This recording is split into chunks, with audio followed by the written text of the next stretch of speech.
Hi అందరికీ. ఈరోజైతే మనం ఎండ్రకాయల కర్రీ చేసుకుందాం. ఇదైతే చాలా టేస్టీగా ఉంటుంది. తినే కొంది ఇంకా తినాలి అనిపిస్తుంది. ముందుగా ఆయిల్లో హోల్ బిర్యానీ మసాలా వేసుకొని, కరివేపాకు వేసుకొని, పచ్చిమిర్చి ఆనియన్ పేస్ట్ వేసుకొని బాగా వేగనివ్వాలి.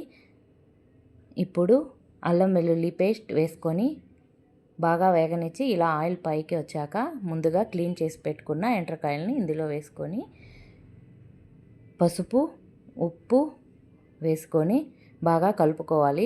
మూత పెట్టి ఉడికించుకోవాలి. మధ్యలో ఒకసారి మూత తీసి కలుపుకోవాలి.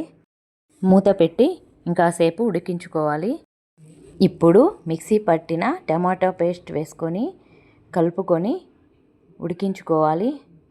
ఇప్పుడు కొంచెం వాటర్ వేసుకొని కలుపుకొని రుచికి సరిపడా కారం వేసుకొని బాగా కలుపుకొని ఇలా బుడగలు వచ్చేంత వరకు ఉడికించుకొని కొద్దిగా చింతపండు రసం వేసుకొని బాగా కలుపుకొని ఇంకాసేపు ఉడికించుకోవాలి.